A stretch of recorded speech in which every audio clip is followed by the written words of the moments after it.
talk nonsense, said Alice more boldly. You know you're growing too. Yes, but I grow at a reasonable pace, said the Dormouse. Not in that ridiculous fashion. And he got up very sulkily and crossed over to the other side of the court. All this time the Queen had never left off staring at the Hatter, and just as the Dormouse crossed the court, she said to one of the officers of the court, "Bring me the list of singers in the last concert," on which the wretched Hatter trembled, so that he shook off his shoes.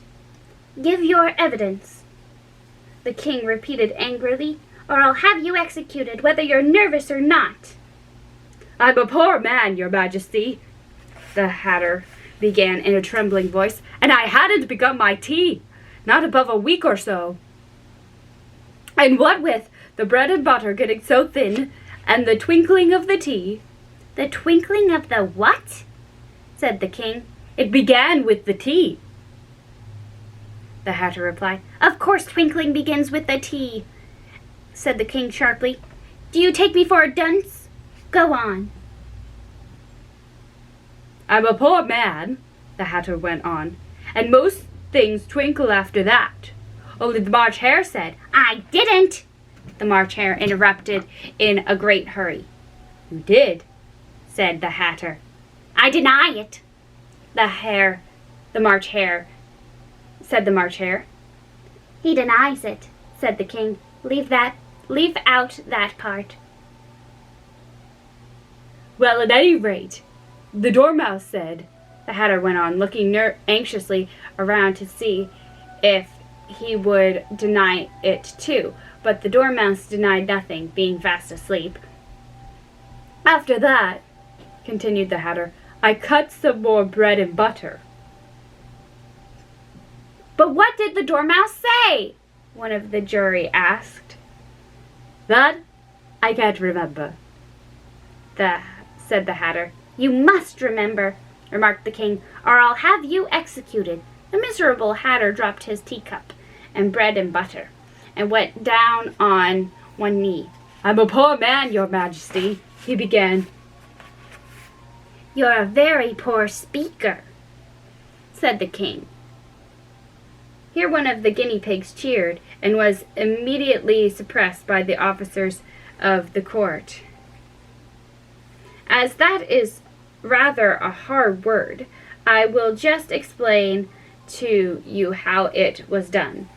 They had a large canvas bag which tied up at the mouth with strings. Into this they slipped the guinea pig head first, and they sat upon it.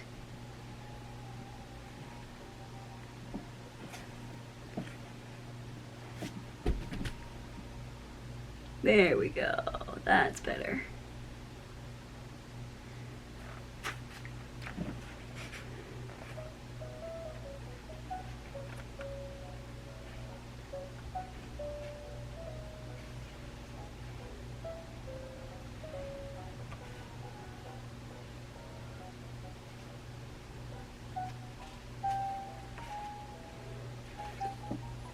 I'm glad they've seen that done, thought Alice.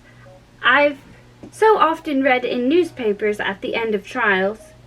There was some attempt at applause which was immediately suppressed by the officers of the court. And I never understood what it meant till now.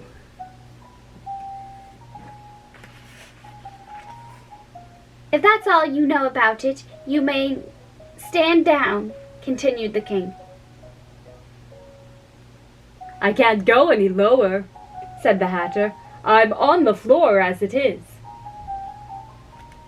Then you may sit down, the King replied.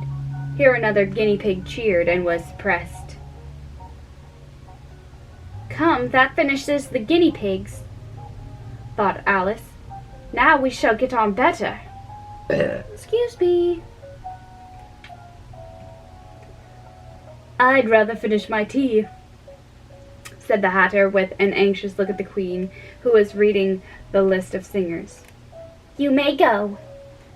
said the king, and the Hatter hurriedly left the court without even waiting to put on his shoes. "And just take his head off outside," the queen added to one of the officers.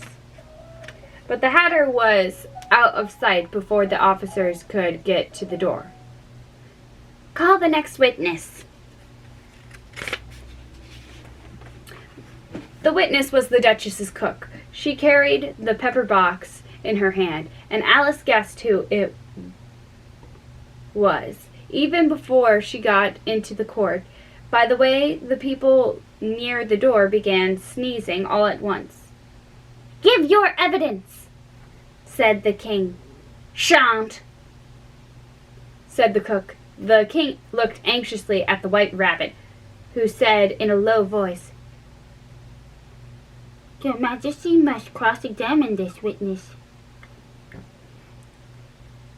"Well, if I must, I must," the king said, with a melancholy air, and after folding his arms and frowning at the cook till his eyes were nearly out of sight, he said in a deep voice, "What are tarts made out of?" "Pepper, mostly," said the cook. "Treacle," said a sleepy voice behind her.